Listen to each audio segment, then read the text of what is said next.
a gente del pensamiento en aquellos días aciagos para la sociedad argentina de 1974. Concretamente, septiembre del 74 es el momento que vamos a evocar con algunos hechos puntuales, aunque vamos a hacer un rápido repaso de la tristemente célebre AAA, que en algún momento hizo que muchísimos hombres de la cultura argentina tuvieran que emigrar y otros muchos quedaran amenazados dentro de la frontera del país. Nos acompaña Luis Brandoni, actor, como todos ustedes saben. ¿Cómo estás, Luis? Muy bien, gracias. Bien, bienvenido. Y Sergio Villarroel, periodista de reconocida trayectoria en los medios audiovisuales, para tener un enfoque en tal caso de cómo el periodismo evaluaba aquellas cosas y cómo se manejaba en aquellos tiempos. Lo primero que le propongo antes de entrar en tema es que veamos el informe para que nos metamos precisamente con este relato y estas imágenes de lo que vamos a hablar. Durante el gobierno peronista inaugurado en 1973, una siniestra organización aterrorizó a los argentinos, la AAA, una fuerza parapolicial que a fines de septiembre de 1974 protagonizó una escalada de violencia y amenazas. La Alianza Anticomunista Argentina nació con el objetivo de combatir a los grupos subversivos de izquierda al margen de los reglamentos que debían respetar la policía y las Fuerzas Armadas. Más tarde se supo que los grupos de tareas estaban integrados por antiguos militantes de agrupaciones nacionalistas de derecha y por ex oficiales policiales separados de esa institución, y que habían sido equipados y armados con fondos del Ministerio de Bienestar Social encabezado por José López Rega. Fue en noviembre de 1973 cuando la AAA se presentó en sociedad luego de adjudicarse el fallido atentado contra el senador radical Hipólito Solari Irigoyen, que salvó milagrosamente su vida después de que una bomba estallara en su automóvil. Quienes, no sé, no he hecho culpa sobre nadie, no podría hacerlo porque mi manera de ser, formado en una escuela de estricta democracia, no cabe el hecho de que se quiera la muerte de alguien por la sola manera de pensar distinto. Desde ya que, sin echar culpa sobre nadie, pienso que hay gente a la que le ha molestado mi accionar legislativo. Luego de la muerte de Juan Domingo Perón, López Rega se convirtió en un personaje central del gobierno encabezado por María Estela Martínez de Perón, al tiempo que el método de la AAA se volvió rutinario, multiplicando los secuestros de personas que luego aparecían muertas en los baldíos, los atentados con bombas y las ráfagas de ametralladoras que sembraban el terror en las noches de Buenos Aires. El 31 de julio de 1974, en pleno centro de la ciudad, fue asesinado el diputado justicialista Rodolfo Ortega Peña. Un mes después, a la salida de su parroquia, perdió la vida el sacerdote Carlos Mujica y el secretario del movimiento peronista, Juan Manuel Abal Medina, logró sobrevivir a 2 atentados con explosivos. A fines de septiembre, Julio Troxler, que había logrado sobrevivir a los fusilamientos de José León Suárez, luego del levantamiento del general Juan José Valle en junio de 1956, cayó asesinado por un grupo de tareas de las 3A.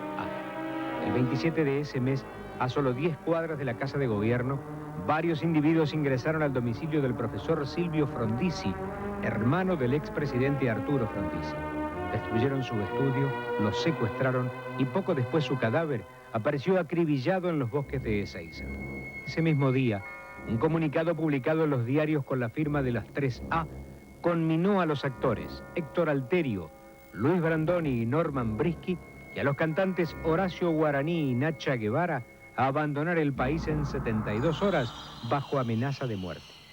Un mes más tarde, Susana Jiménez, Armando Bo, Isabel Sarli, David Stiebel, Marilina Ross, Daniel Tiner y Juan Carlos Gené engrosaron aquella lista negra que cada día sumaba un nuevo nombre. Muy pocos políticos enfrentaron con valentía el terrorismo de Estado. Uno de ellos fue el líder del radicalismo, Ricardo Balbín, quien le entregó personalmente a Isabel Martínez un informe sobre las 3A. Pero yo sostengo que hay gentes que simulan golpes, para crear el estado de irritación, de irregularidad o de disconformidad. Es decir, crear la disconformidad, el temor y la inseguridad también es un modo de conspirar, aunque no se haga la conspiración. Y yo creo que esto es bravo, está ocurriendo, todos estos episodios, el secuestro de un oficial en La Plata, que no sabemos dónde está ni por qué, el hecho de Córdoba, este acontecimiento trascendente de un senador, un atentado de esta magnitud, muestra un clima y un propósito de perturbar la pacificación nacional. Entonces esto responde a un designio, a una determinación, que yo creo que son minorías, pero que por lo visto perturban un poco. El diputado por el Partido Revolucionario Cristiano Horacio Sueldo debió esconderse después de denunciar los crímenes de los grupos parapoliciales. Y el diputado de Udelpa, Héctor Sandler, fue forzado al exilio. En julio de 1975, como consecuencia de protestas y huelgas, López Rega renunció a sus cargos y abandonó el país con el título de embajador itinerante. Los integrantes de la AAA se dispersaron, pero después del golpe del 24 de marzo de 1976, muchos de ellos volvieron a encontrarse en los grupos de tareas que protagonizaron la llamada Guerra Sucia. Faltaban 10 años todavía para que López Rega fuera detenido en la Unidad 22, procesado por malversación de fondos públicos y por su vinculación con la AAA.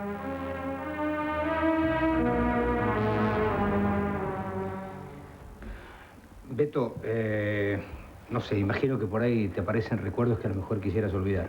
No, fue un momento muy doloroso, pero no me hace daño, no quiero olvidarlos además. Ajá. No los quiero olvidar. Si algo lamento de todo eso, sí, fue lo que pasó a mi familia, mi mujer y sobre todo mis hijas, que eran muy chicas entonces. Fue eso muy doloroso, pero no me hace mal para nada.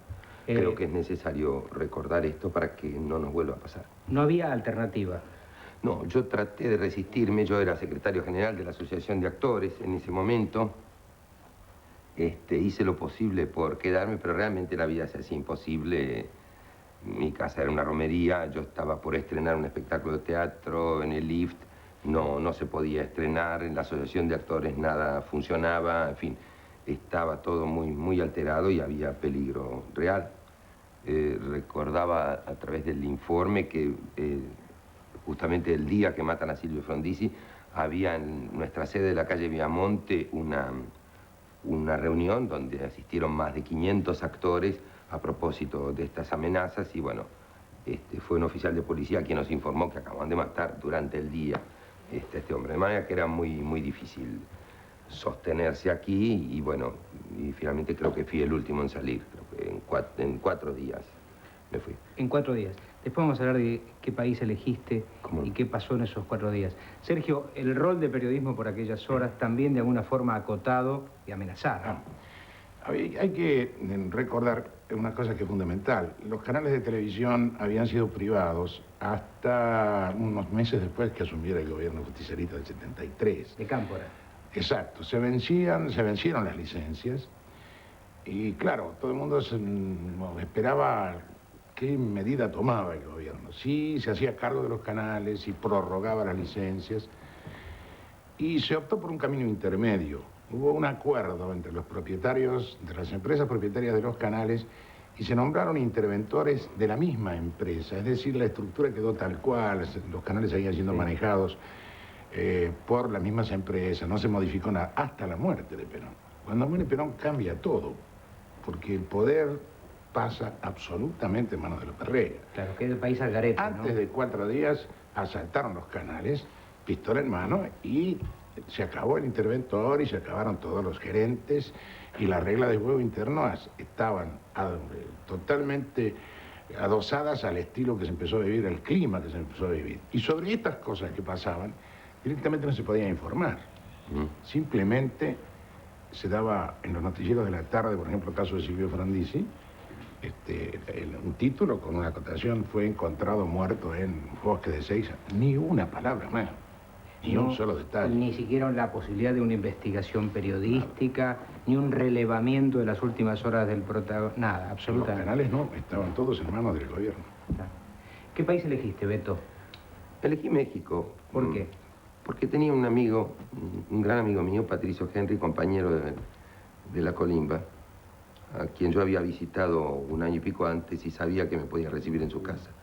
Simplemente por eso. Simplemente por eso. Y no fui a México, sino que hice escala en Lima durante un día, en fin, el primer avión que pude tomar pasaje que me sacó Fernando Ciro un rato antes de llegar yo a Ezeiza. Digamos que esta decisión fue una cosa individual, acá no tuviste respaldo de ningún tipo. No, no. Más allá, digo, del respaldo anímico que pueden dar tus compañeros y tus Sí, colegas. que fue absolutamente extraordinario. Mis compañeros, tengo recuerdos imborrables de esas horas, de esos días. Me ayudaron, me acompañaron, me protegieron mucho, pero eso sí, pero ningún otro respaldo, ni siquiera económico, te diría.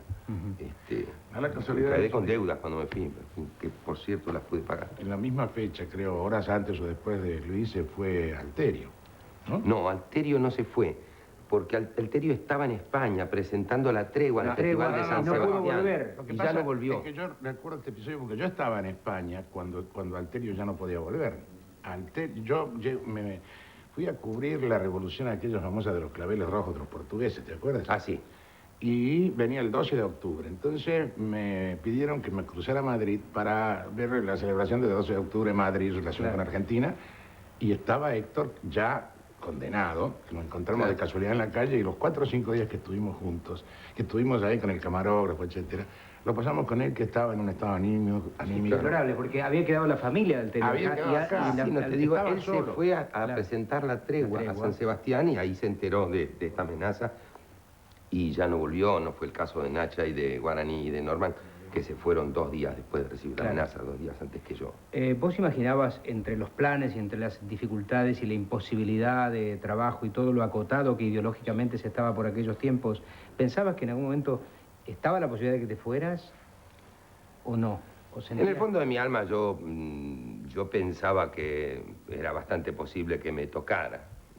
Creo que esto lo deben haber sentido muchos actores en ese momento. No antes, pero porque fue la primera amenaza a los actores, la nuestra. Pero supongo que muchos periodistas habrán supuesto, sin confesárselo, un día me toca a mí, me llega a mí el aviso. Esto sí, no supuse que fuera tan pronto, El pero... espectro se fue ampliando. Comenzó con los militantes del otro sector violento, es decir, Erb y Montaner. Sí. Y luego se amplió a la intelectualidad. Sí, claro. De izquierda o centroizquierda. Y luego ya entró en el campo de la cultura sin discriminación, salvo los espontáneos que adherían desde el vamos incondicionalmente a la situación política. Esto le dio una triste fama internacional a la AAA, debo decirte, porque seguro. yo, en fin, por haber estado en Lima y en México, recibí recortes en todos los diarios del mundo, apareció esto, ¿no? Y al país, porque Sí, básicamente daño, no olvidemos pero... que López Rega, inspirador de la AAA, estaba también enraizado en lo que era el gobierno de Isabel. Sin Es duda decir, que alguna. desde alguna forma, desde el propio gobierno se estaba amenazando a la intelectualidad, al pensamiento, a la cultura y a todos en general. No, estaba velado, pero era institucional. Era Claro, institucional. esto era institucional. Además, hay un detalle que no se debe dejar pasar, porque hay 2 personajes que eran los jefes de la organización, los señores Almirón y Morales, policías federales echados de la policía porque en el año 1965-66, ambos, siendo oficiales de la policía en estado de ebriedad, mataron a un teniente de la Marina de los Estados Unidos en la UAT Revián, ¿te acordás? Sí, sí. Ajá, en Olivos. En Olivos. Eso trajo una consecuencia en la embajada. Entonces los dejaron, los dieron de baja. Estos señores fueron reclutados por López Rega, y cuando López Rega se va, ellos se van con él a España, Sí. ellos y 4 más, con cargos en la embajada argentina en España, porque López Rega salió como embajador Itinerante, como bien dice. Plenipotenciario. con 6 tipos atrás que eran estos. Está. Yo quiero terminar esta nota con esta lectura tuya, Luis, porque por estas horas el periodismo ha sido amenazado, Exactamente. la gente de la cultura ha sido amenazada y sentimos también que todos de alguna forma estamos amenazados. Cuando Por eso- aquella famosa frase de que ¿por quién doblan las campanas? Se están doblando por ti. Dolorosamente la podemos aplicar a una situación por la cual atravesamos de alguna forma quienes militamos en el periodismo independiente. Por eso que me parece Por que eso esta me pareció solicitada, publicada hace casi oportuno, hace 20 años. Sí, 20 años, 19 años, a propósito de la segunda tanda de amenazas que estaba registrada en el informe que ustedes hicieron. La Asociación de Actores, yo no estaba en Buenos Aires en ese momento, organizó esta solicitada que firmaron más de 500 personas y que decía, y viene al caso leerla en este momento, todos estamos amenazados. Somos simplemente actores, escritores, bailarines, periodistas, músicos, artistas plásticos, gente de cine. Trabajadores que hasta ahora tuvimos la suerte de no ser amenazados. Por eso mismo nos sentimos más comprometidos todavía. Porque los amenazados son nuestros compañeros, nuestros amigos. Son gente que ha luchado con su profesión en y por nuestro país. Pensemos o no como ellos queremos decir. Aquí están nuestros nombres para dejar bien en claro que lo que a ellos les suceda nos sucederá a nosotros. Que no estamos fuera y que las amenazas solo sirven para unirnos más, para querernos más, para fortalecernos más. Por eso ponemos nuestras firmas, para que el pueblo todo sepa que le damos la cara por la convivencia en el marco de la democracia. Junto a los amenazados estamos y van 500 nombres aproximadamente. Simplemente hay una pequeña diferencia que quiero hacer notar. Esto hoy lo podemos estar comentando y leyendo frente a una cámara de televisión. Gracias, Elvira.